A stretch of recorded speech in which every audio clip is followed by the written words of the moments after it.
Bonjour mes chers élèves. Cette séance sera consacrée à l'analyse du 15e chapitre. Toujours dans le cadre du 3e module, intitulé Le dernier jour d'un condamné, de son écrivain Victor Hugo. L'activité, c'est toujours l'étude du texte. Le titre de ce passage sera l'infirmerie, parce qu'on va parler du séjour du narrateur au sein de l'infirmerie. Le support, bien évidemment, c'est le chapitre 15. La compétence qu'on doit réaliser à long terme, c'est étudier un roman à thèse. L'objectif qu'on doit réaliser et atteindre à court terme, c'est identifier l'état d'âme du condamné. Caractéristiques du texte. Alors, le type du texte, c'est narratif, descriptif à visée argumentative.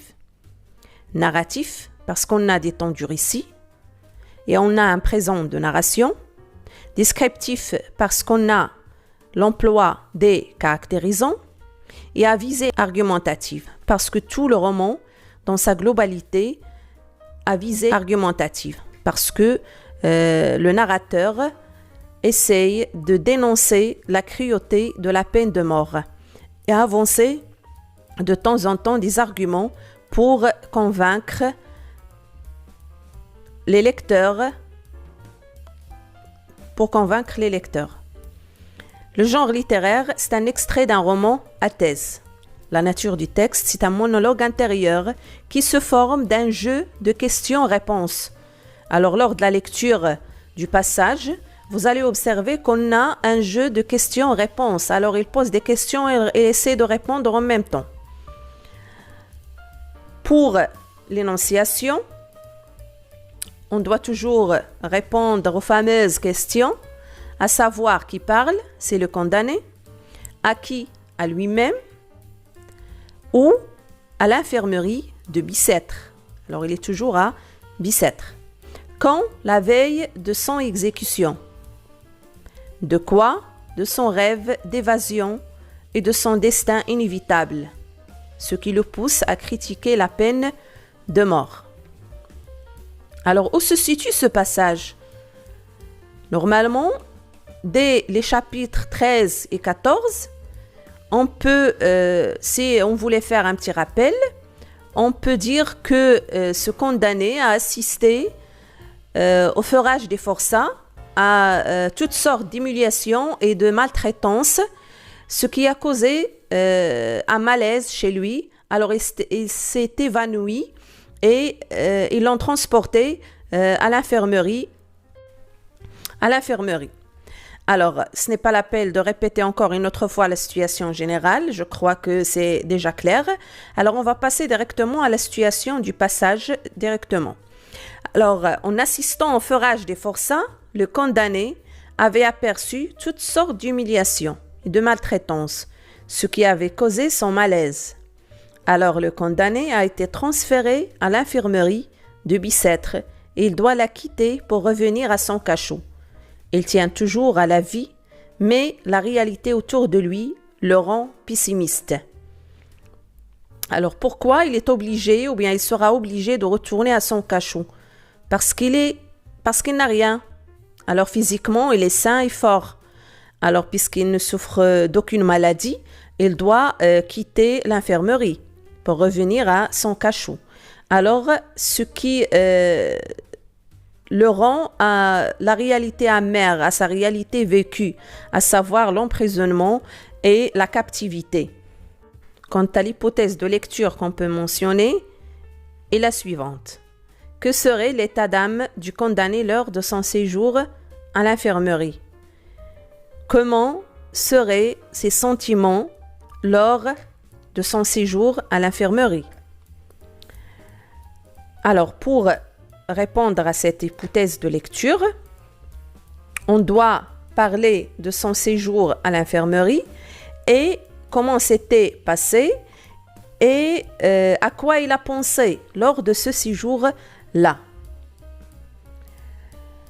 Alors, comme vous pouvez remarquer, le passage relate dès le début le regret du condamné. puisqu'il sera obligé de retourner à son cachot. Ce regret est renforcé par l'emploi de l'adverbe malheureusement et l'expression pas malade, mais il continue en disant que sa maladie est faite par la main des hommes, c'est-à-dire que sa souffrance psychique dépasse toute maladie physique. Cette punition le détruit d'une façon continue.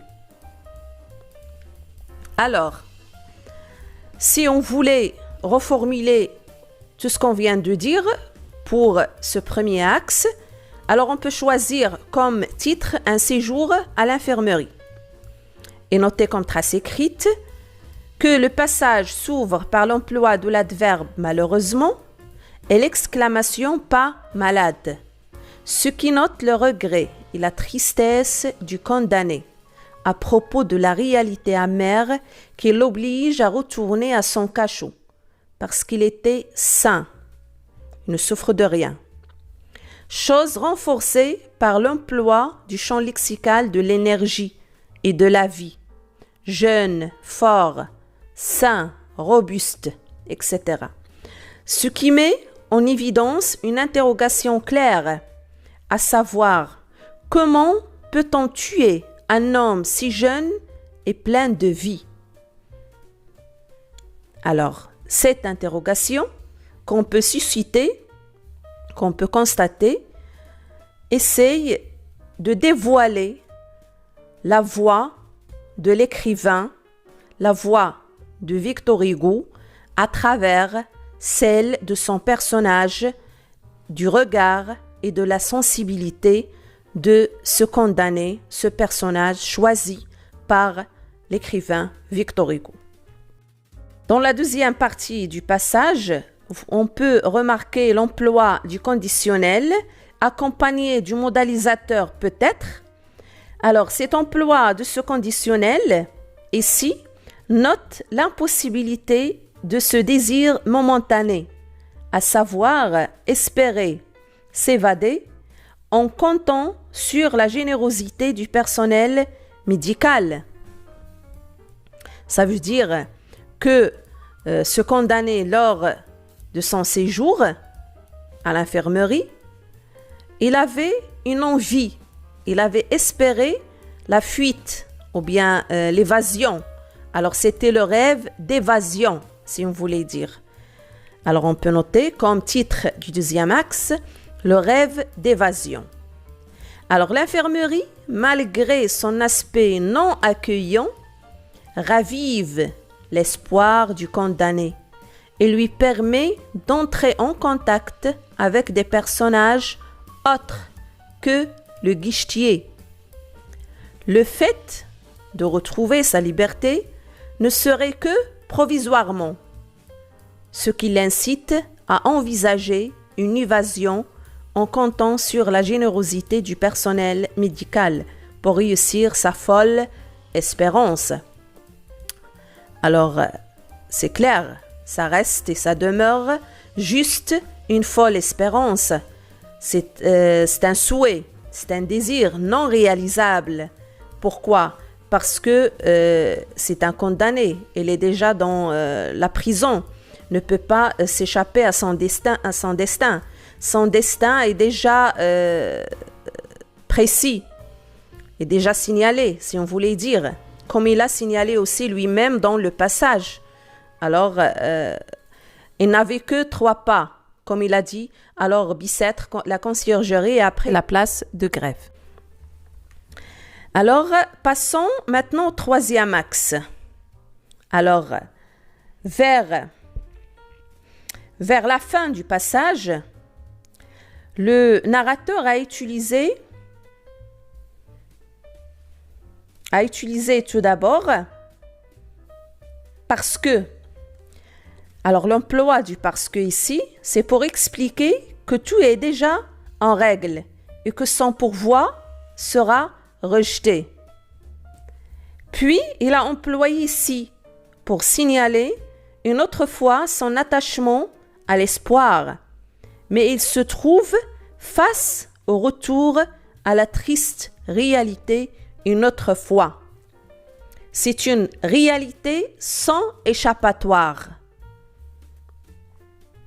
C'est pour cela qu'on peut dire que le condamné critique à sa manière cette peine, une peine qui tue les jeunes, constituée pour vivre longtemps, c'est-à-dire qu'il dénonce un exemple qui fait recours à la vengeance. Aussi, le condamné est certain du sort de son pourvoi, qui sera rejeté parce que tout est en règle. Revenons maintenant à notre axe habituel, c'est l'axe à propos des figures de style. Alors, on peut noter quelques figures de style et à chaque fois, je vous laisse la possibilité à en deviner d'autres dans le passage. Alors, on peut noter comme première figure de style la métaphore. Le pourvoi, c'est une corde qui vous tient suspendu au-dessus de l'abîme.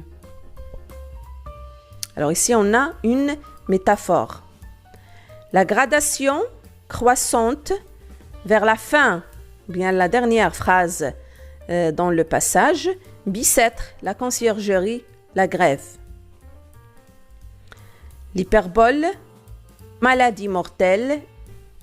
Et pour l'anaphore, on a une maladie mortelle, une maladie faite de la main des hommes. Comme vous savez, pour l'anaphore, consiste à répéter la même expression au début des propositions qui se succèdent. Et c'est ce qu'on a ici, une maladie qui se répète au début de chaque proposition pour insister sur ce que le narrateur cherche à transmettre. Passons maintenant à la synthèse.